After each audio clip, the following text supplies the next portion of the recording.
Good afternoon. My name is Father Tom Merkel. I'm the Associate Pastor at St. Anne's in Chassel and St. Al's in Houghton. And I'd like to share just a brief reflection on our Good Friday liturgy today. The Good Friday liturgy is one of the most somber of the year and one of the most important. There's nothing else like it, quite like it, in our liturgical calendar. It's the only day of the year where no Mass is celebrated on Roman Catholic altars. Communion is still given, but it's from the Eucharist that was consecrated last night during our Holy Thursday liturgy. So the Good Friday liturgy, it starts in silence with the priest and the deacon processing in, laying down on the ground as a sign of mourning and as a sign of reverence in front of the altar, and everybody else would kneel. They do this for a little while, and then there's an opening prayer, and it goes right into the liturgy of the Word. The liturgy of the Word is the first part. There's a reading from Isaiah, a psalm, a reading from Hebrews, and then we do the Passion again. We did the Passion on Palm Sunday. That was from the Gospel of Mark. That one rotates Matthew, Mark, and Luke. The Passion on Good Friday is always from the Gospel of John, though. And it's long as well. There's the people there. It's not performed, but there's a narrator, there's the voice, there's the priest, and then the crowd done by the congregation as well. It's a very beautiful and somber reading of the Passion. And then after that, there's the solemn intercessions where we pray for the whole church and pretty much all of humanity. There's a special intercession this year to be praying for the end of the COVID pandemic. Then there's the Adoration of the Cross. It's the second part of the liturgy where the cross is processed in, and then everyone is called to venerate it in some way. This year it's going to be done by genuflecting rather than the kissing of the feet of Jesus. And then at the end there's Holy Communion, and then the liturgy ends in silence and the altar is stripped again so that the church is bare. So it's a very simple but profound liturgy. In their Passion this year, and the Passion from John, I'd like to focus on just two parts. First, and during Jesus' trial, Pilate is asking him, "You are your own." Pilate answered, "I am not a Jew, am I? Your own nation and the chief priests handed you over to me." And then he asks, "What have you done?" Jesus answers, "My kingdom does not belong to this world. If my kingdom did belong to this world, my attendants would be fighting to keep me from being handed over to the Jews. But as it is, my kingdom is not here." So Pilate said to him, "Then you are a king." So this is a challenging verse.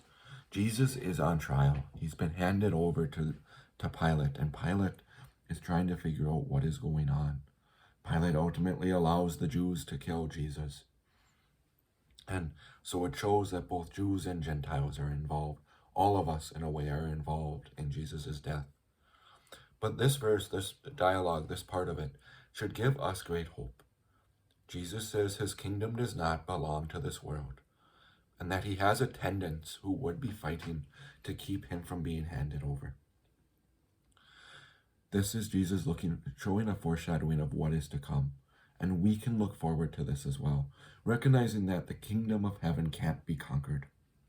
That as saints, yes, we're here on earth, but we're ultimately called to be saints in heaven.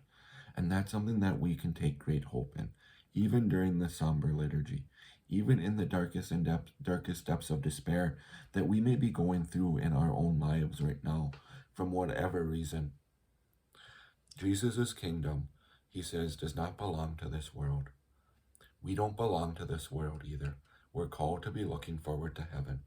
So let us be looking forward to that today, recognizing that through Christ's death on the cross, he opened the gates to us, opened the gates to heaven, so that when we die, we can be welcome there to be reigning with him, and the rest of the saints.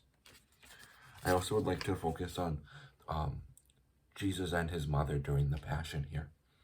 One thing I really recommend is, if you haven't seen the film The Passion of the Christ, please watch it. Today is an appropriate day to sit and watch that. It is rated R, so it is very brutal, but it's also a very good depiction of what the Passion actually was. In that film, my favorite part, the part that speaks most to me, is right at the end when Jesus is taken down from the cross. And Mary is holding the body of her lifeless child there. Mary is holding the body of her son. The dead Jesus is in her arms. And that's the scene that strikes me the most. In the gospel today, we hear that standing by the cross of Jesus were his mother's sister, Mary the wife of Clopas, and Mary of Magdala. And when Jesus saw his mother and the disciple there whom he loved, he said to his mother, "Woman, behold your son." Then to the disciple, "Behold your mother." And from that hour the disciple took her into his home.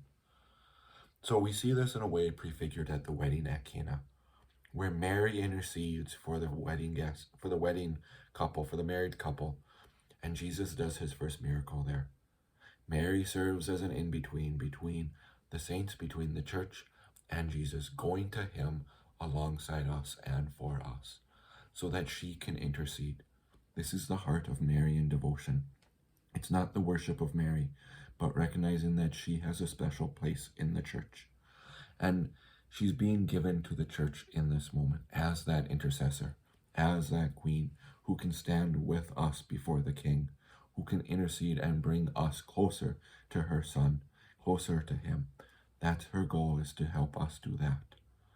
So on this day also, ask for Mary's intercession as you meditate on the Passion, as you look at the liturgy that's being celebrated, as we commemorate Jesus' death.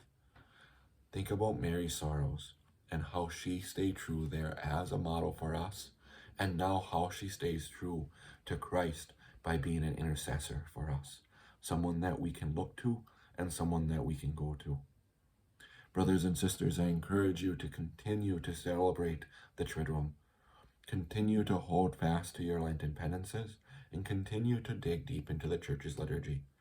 Look at the scriptures online, look at the solemn intercessions, and see how the Church today prays for everybody. We pray for ourselves, we pray for all of our brothers and sisters the world over. Please know of my prayers for you, and please continue to pray for me. And please enjoy the Good Friday liturgy, enjoy recognizing how important it is that Christ is in love with each of us. God bless, and thank you.